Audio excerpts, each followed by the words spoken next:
in the middle of nowhere, and this woman right here, Ann Rodgers, 72 years old, was able to survive. And we're so happy you're okay. So first of all, I want to ask you, because there's some confusion here, how did you get from Tucson? You were trying to get to Phoenix, and then you went all the way up to the northeast side. How did that happen? I was headed for Phoenix, and the location of the living quarters of my son, Jeffrey Townsend Jones, my daughter-in-law, Fazia Jones, first in Cave Creek, which is in the northern part of Arizona. Yeah. So you just got very lost. So yes, I very definitely took a long, wrong turn on the 202, should have gone north on the 101. I did not. I ended up circling up and over, but knew I could get back from Globe.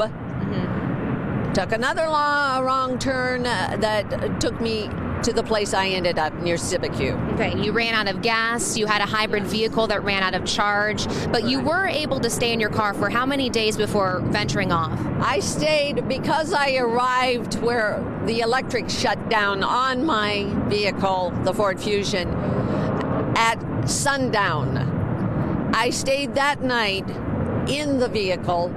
I had plenty of warm clothing, supplies, and all of that. Food and water too, right? Food and water as well. And so the dog, the cat, I were fine that night. We stayed very warm, even though it went well below freezing that night.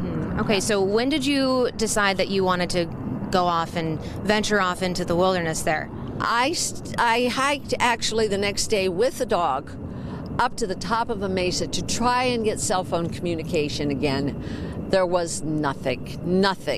No power poles, no signs of vehicles, ranch, anything out there. So I realized that I was in a situation that had to change very definitely, very quickly. Hiked back down, slept halfway down that mesa the next night, but had binoculars with me. So that next morning, early morning light, I did a binocular search everywhere and spotted the river running in the canyon that I ended up hiking down with my dog Queenie. And this whole time you did not see a soul? That's correct. Okay. Except in aircraft flying east and west over me all the time, which was very frustrating. I could imagine so. Yes. So how is that? So then you were there for how many days? 9 days, right? Correct. So what happened in between those 9 days? You were, scrounging around looking for food. How did you know what to eat? Well, I have been doing survival training skills for a very long time. I'm a very avid reader as well. And I have lived in Tucson for many, many years, so I learned a lot about the plants, vegetation that are edible, the ones that are toxic, the ones that you might want to get high on, but I would rather not. And wise. Right. So that's how I knew what plants to eat along the river. And my dog discovered even more, was eating clover, which really surprised me for a dog to be doing.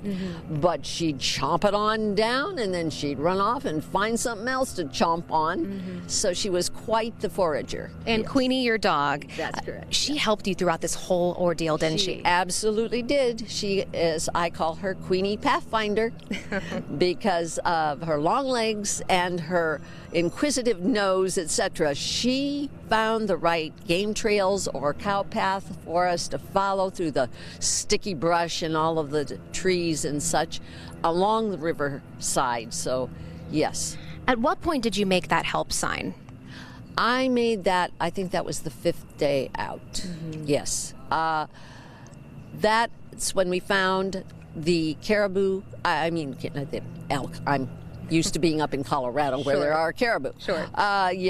The elk 12-point rack and a whole carcass. While Queenie went nuts chewing on the bones, I took the skull, detached it from the spinal column, and drug it out there on that beach, where I also left this help sign made of stones and rock, the white sticks from the trees. You know, as you're putting this help sign together, like you said, out of rocks and sticks, you have this huge skull with you. Right. I mean, I can imagine at this point you're thinking to yourself, I could never imagine that I'd be in a situation like this in my life. Right. That's true. But I also knew that there had to be signals, something that could be seen from way up there that would be large enough to read and or understand that someone was in distress below. It was cold out there. Very. How did you survive in that? I dressed in layers. I was taught this by my daughter-in-law, Fazia Jones, long ago, because she's the same size as I am and has little bird bones as I do, too. I had 3 layers of everything on, tights, riding pants, sweatpants, and same on the top. I had layered sweater, shirt, etc.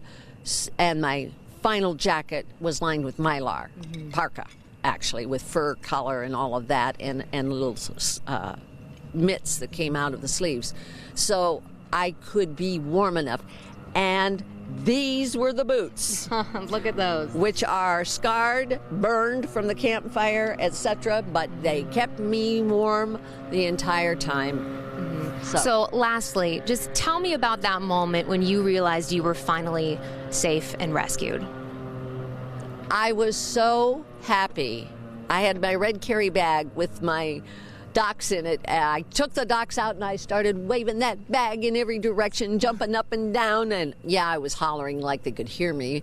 But anyway, yes, I finally understood that I had to stop, not only because I was so depleted physically, but that was an endless canyon.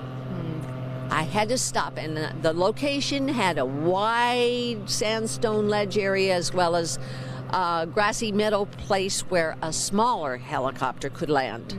I knew it had to be air rescue. Well, Ann, thank you so much for speaking with us. Again, we are so happy that you're okay. Your dog's okay, your cat's okay, everyone's fine. Amazingly. Oh, man. All right. Back to you guys.